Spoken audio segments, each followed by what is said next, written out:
Les amis, hier vous étiez au rendez-vous, ça a été top tweet toute la soirée, c'était sympa. La villa, mon prénom, tout ce qui va avec, c'était cool. J'annule ma venue chez Cyril Hanouna tout simplement parce que le vendredi il est pas là. Le vendredi il est pas là et honnêtement moi c'est la personne en qui j'ai le plus confiance sur le plateau. Du coup s'il est pas là, je vais pas venir. Du coup j'annule ma venue sur Touche pas mon poste. Et sinon concernant la villa des cœurs brisés, quand j'ai dit à Lucie par exemple, heureusement que c'est toi, c'était pas une menace, c'était par respect. Heureusement que c'est toi Lucie, parce que si ça avait été quelqu'un d'autre qui m'avait dit de me calmer, je me serais pas calmé. Mais heureusement que c'est toi Lucie, parce que je te respecte, bah, je vais me calmer. C'était dans ce sens-là que je l'ai dit.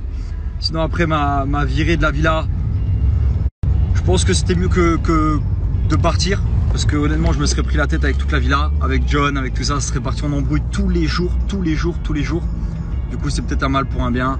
Et comme on dit chez nous, c'est le maktoub.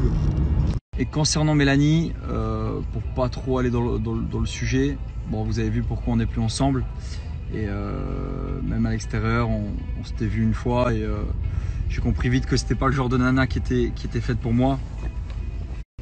Voilà, après, voilà, moi faut savoir quand même qu'elle a branché quand même 6 gars en une aventure, même si elle fait ce qu'elle veut.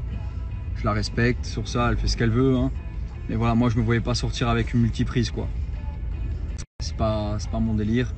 Du coup, on a préféré mettre un terme. Même à l'extérieur, on n'a pas continué rien parce que c'était du gâchis. Et elle se voyait pas avec moi, moi je ne me voyais pas avec elle et on a mis un terme comme ça. Ça vous savez. Ça me fait bizarre de voir l'épisode de la villa hier. Surtout que ça a été tourné il y a des mois, tu vois, et qu'entre temps il s'est passé plein de choses. Et pour ceux qui n'ont pas suivi l'épisode, en fait avec Dylan on se prend la tête et ça va très loin. Joue avec ses sentiments. Mais qu'est-ce que je joue avec ses sentiments? Si je l'aime, c'est à quel moment je joue avec ses sentiments? Alors pourquoi tu l'affiches? Qu'est-ce que tu racontes? Pourquoi tu l'affiches? Tu veux juste flatter ton ego et à un moment donné... Contextualisation. T'as Dylan et Mel qui se tournent autour depuis le début. Et j'ai tout fait pour les mettre ensemble parce que c'est mes potes, autant l'un que l'autre.